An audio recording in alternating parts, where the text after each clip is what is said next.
I'm going to take the next half an hour to talk to you about the world we live in. And, what a world.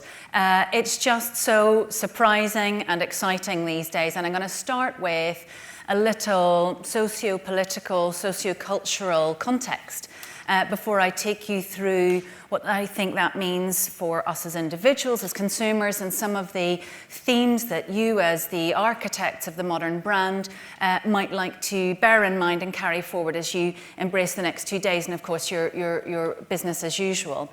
So let's start with this. And I wondered just how long it was going to take before the issue of fake news came up in conversation. Not long. It was about the first thing we discussed at dinner last night. And I suppose the political context that surrounds us these days and subjects such as fake news simply cannot be ignored. Many of you will have been watching what was going on with the election here in the UK last week. And just because I'm from Belfast, I find it highly amusing and interesting to have so many friends and acquaintances texting me with questions such as who are the DUP, for instance. And, I think it's a strange context when some of the satire sites that we might indulge in feel almost more reliable than, say, some of our major media outlets. So I saw headlines like, Theresa May does deal with the DUP, after the devil pulls out, and other such commentary as well. So, an election full of surprises. And we've seen this, as Julian mentioned, in a number of contexts. We've seen the American election, we've seen the French election, and what we're really seeing, I suppose, in and amongst all of these surprises is an increasing polarization of what politics means to us after 30-odd years of broadly central sameness. And so people are engaged. They're engaged in new and different ways. And the question, I suppose, is, does this matter? Does it matter for you helping brands? Well, our opinion is, of course, that it does matter. And, I think you'll be wondering whether we're going to see boycotting Brexiteers as this becomes more of a reality. And you're going to be wondering, what are the political issues that people want to engage with? And they are manifold. So I'm going to take you through these 4 things that I think come as not necessarily a direct result of our political context, but that certainly surround it, and that have just become so live in our minds. So another question for you, do you feel that precariousness as a term is a good moniker for our times? We do, and we would argue that it is for a number of different reasons. People will argue that they feel their own personal fortunes are somewhat precarious. We live in a world where we're assured that the only constant is change. So we can see things changing at such a rapid rate around us. And precarious is what it seems to feel like if you're a brand trying to figure out what it needs to do at different times. So precariousness is very much live in our minds, and very much so if you're a consumer. Look at the 5 extraordinarily wealthy economies on screen right now. Would you have guessed that so many consumers and citizens within those countries would feel at risk from financial hardship today? I certainly wouldn't. And the nature of our concerns around precariousness or disruption are incredibly varied indeed. Julian's already mentioned terrorism.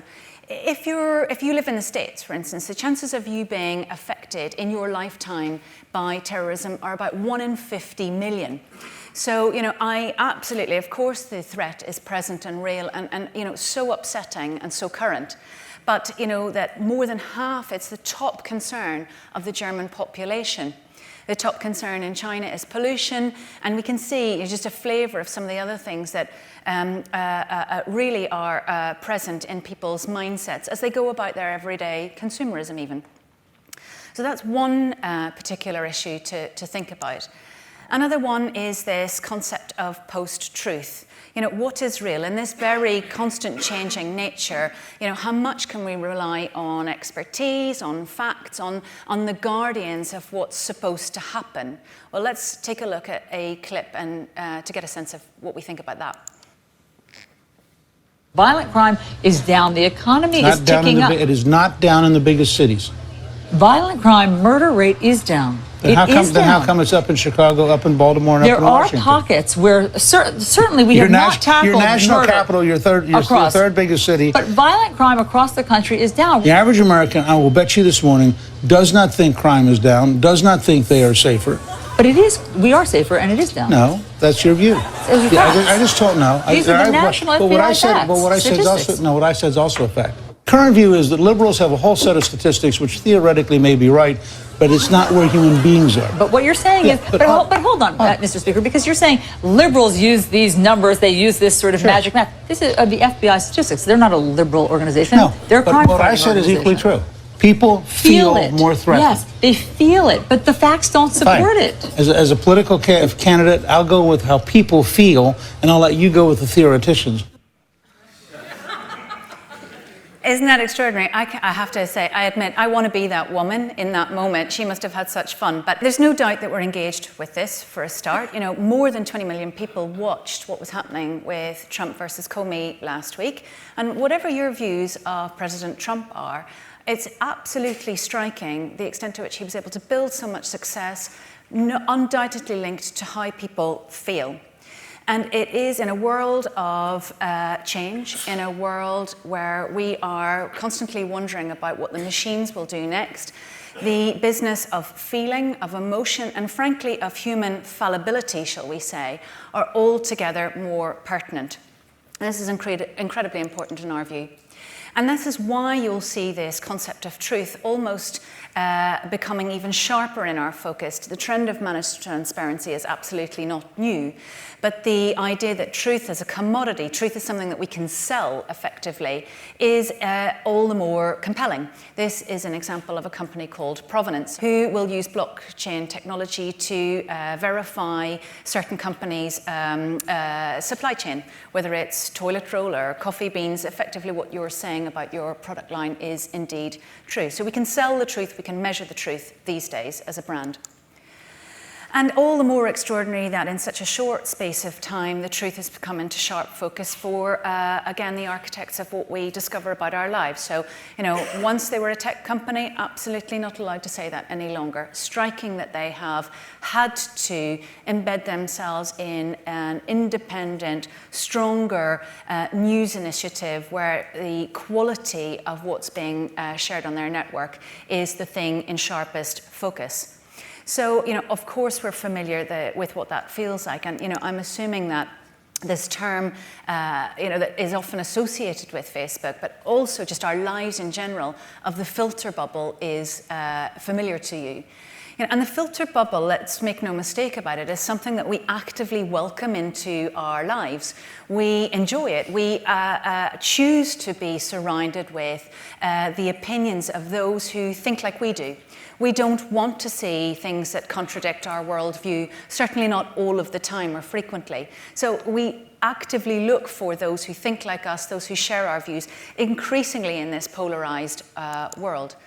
And so another opportunity arises from this. So you'll see other businesses, in this instance it's the Wall Street Journal, talking about how, well, actually taking certain issues and presenting them side by side in your Facebook feed with what the opposing contradictory view might be, and just, you know, exposing, I suppose, the level of subjective interpretation that we all know is there, but often we choose just simply not to see. And then you've got to wonder about populism. You know, we, again, Julian referenced it, the rise of nervousness, our nervousness, and what some of the voting patterns could have been. How real and present is that? Well, different. You know, and on the whole, the direction, in my view, positively, is that progressivism and liberal views are increasingly the norm. Not something, of course, that we should necessarily take for granted, and certainly not uniform across the world. So something that has become utterly banal in Sweden, still being something of a taboo subject in China. I think over half of all births are outside of marriage now in Sweden as the state of play. And you can see another issue, homosexuality, gay marriage, you know, a very big topic in many countries. And again, you know, overwhelmingly popular in the West, much less so, of course, in Asia still. So we will still see contradictions, but broadly, It's cool, of course, to be progressive, and it's cool to be engaged. The social norm is basically to be #woke, a term I don't mind admitting I was utterly unaware of until some of the cooler members of my own company made me so. But you needed to get on board with this political hashtag, essentially. And isn't it extraordinary that a company like Illamasqua, it's a makeup brand, is, as part of its product line and major communications, is essentially putting out an anti-fascism pledge as a code of conduct that is inviting its consumers to sign up to before they buy any of their products. Of course, they're not going to control this in a literal sense, but they're asking you to think about what it is that you are prepared, what do you stand for? And, it's interesting to see, here we have an American example. I didn't expect the leader of the opposition here to be employing grime artists to try and propel his message forward and to engage young people in politics in a way that they haven't been. In the UK, at the last election, we had less than half of young people went out to vote. In this election, it was 2/3. Those numbers are being confirmed, but it's broadly in that territory. So, we are waking up, if you like, to politics as something that matters and something that absolutely has a direct link to our position on consumerism these days.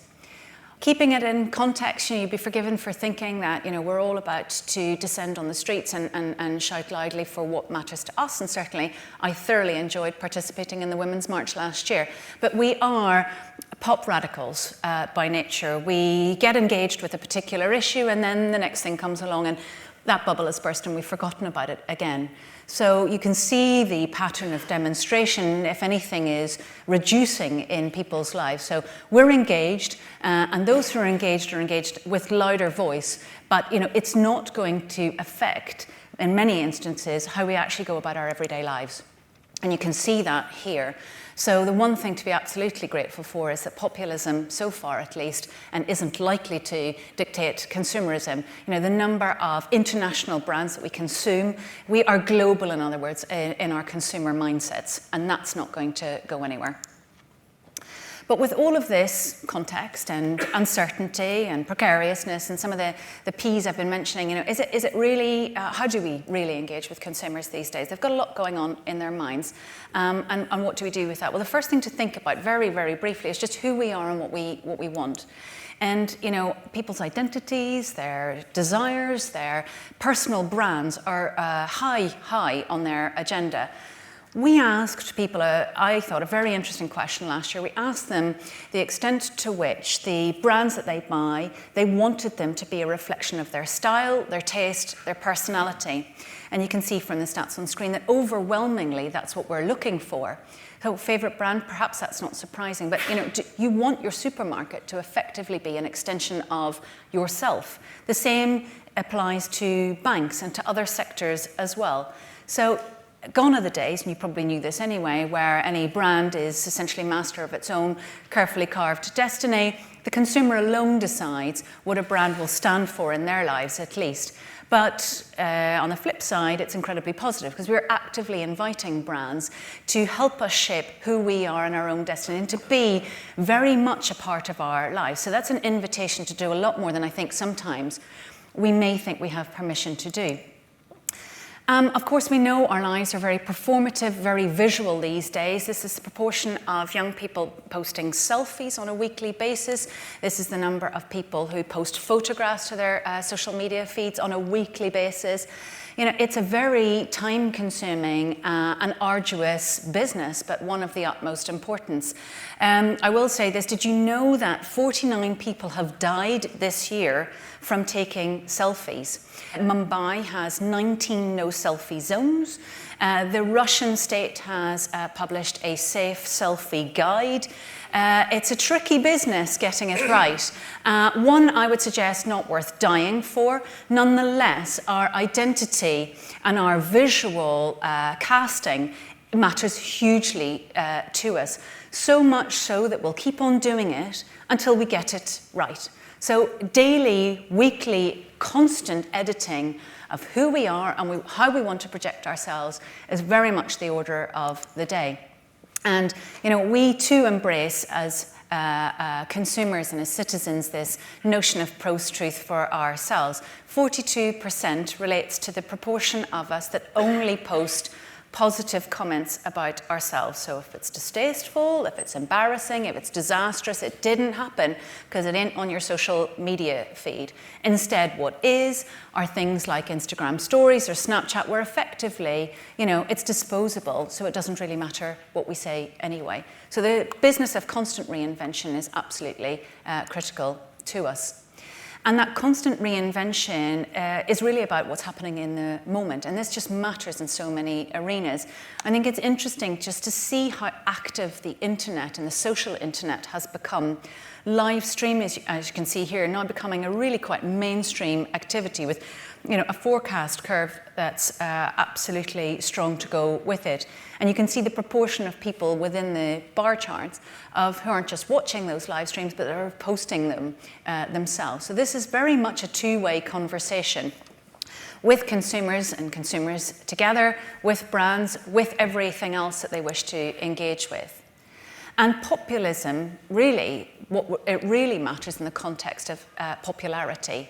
And we're constantly still looking for that validation and actually, frankly, for brands to help us shape what will make us more popular. And of course, the flavors of how we measure that get altogether more colorful with every day that passes. So here you're looking at a snap streak, so the number of days that on Snapchat 2 consecutive users will have messaged each other, so volume coming back into play there. And of course, all sorts of, frankly, undecipherable emoticons that tell you that you're doing better or badly or whatever it might mean. And the currency of choice varies from one network to another. We are literally so multi-social these days. Musically, apparently, if you've got flowers, that's what makes it good. You can, you're doing really well, I think, when you've got a crown. And we know there's a website that you can go to hack your way to a crown. If any of you are worried about your own levels of popularity at the moment, come to me later on that. But effectively, there's a lot of interpretation that needs to happen for consumers themselves and, of course, for brands who want to engage them, because this has become the lingua franca of the internet these days.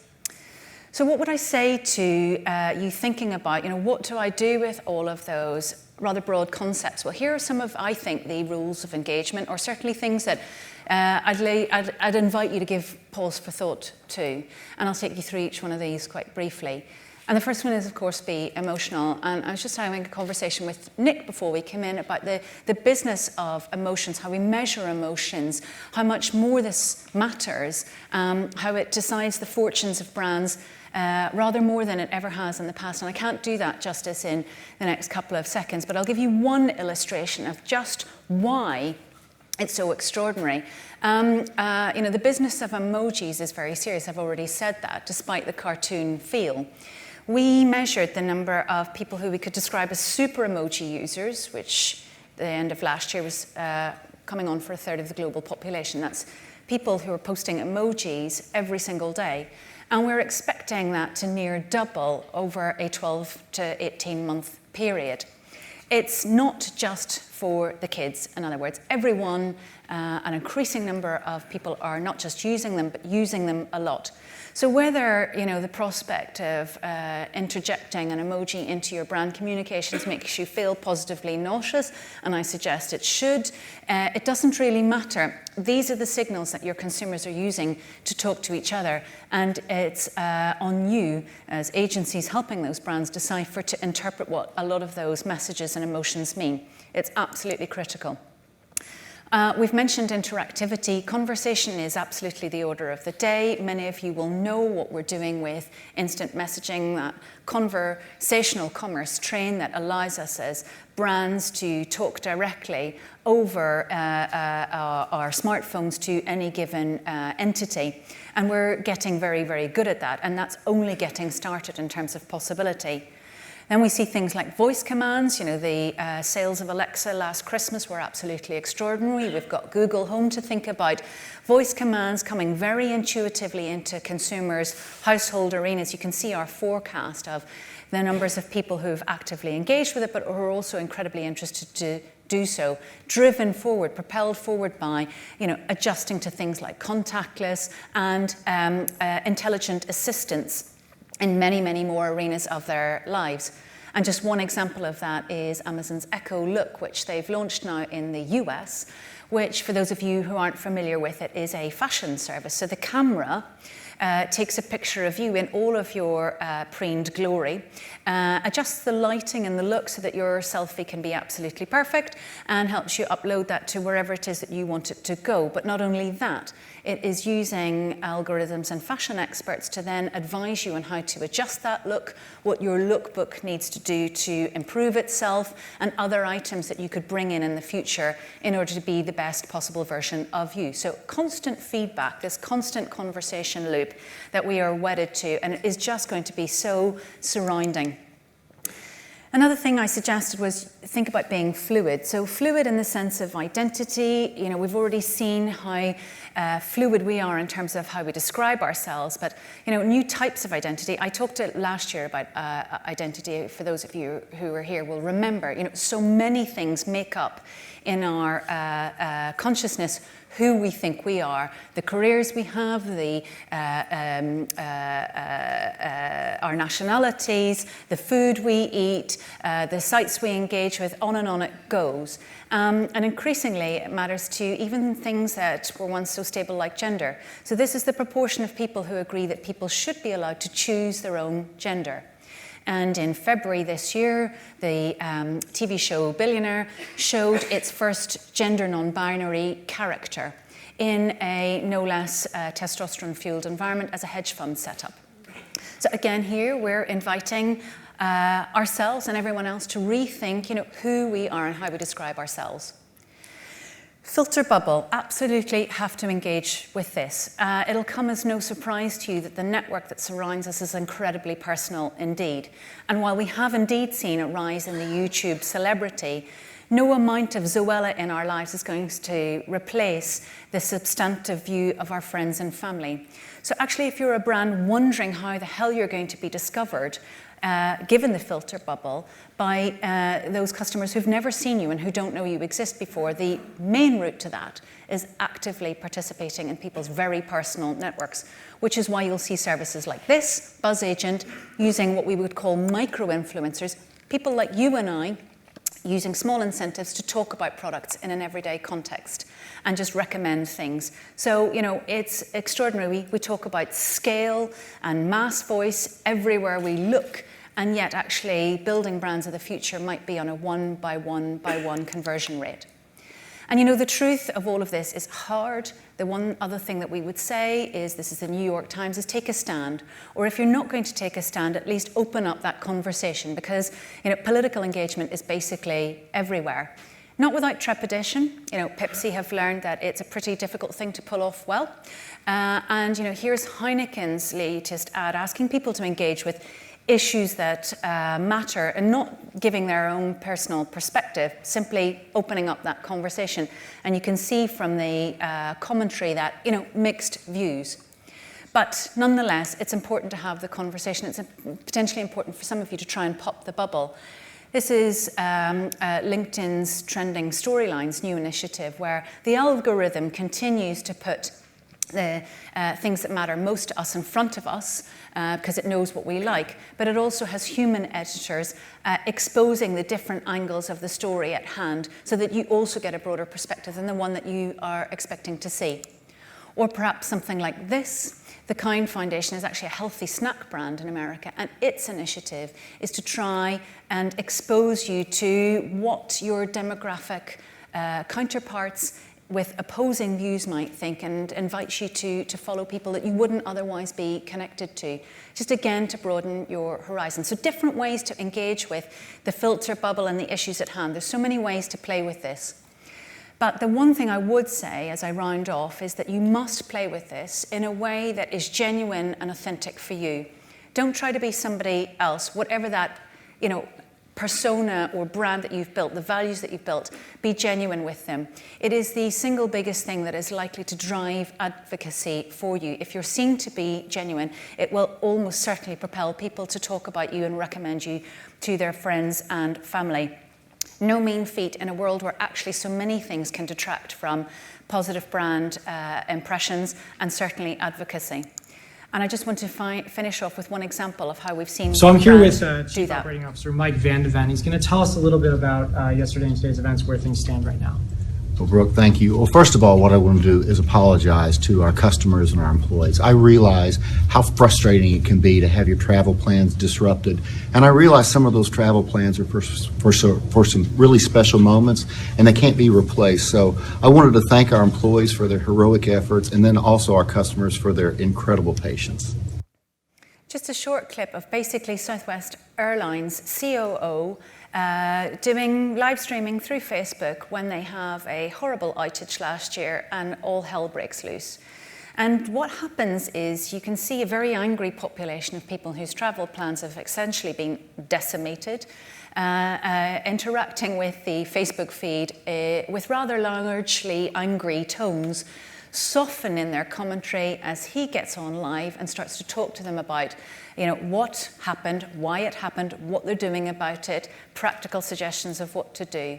And he basically sews up all the themes that I've been talking about, that interaction with live, engaging with people in the issue that matters to them in that moment and nothing else, and so on and so forth. Authenticity comes in many flavors, and it's hard to pull off, but it's just so important to make it live.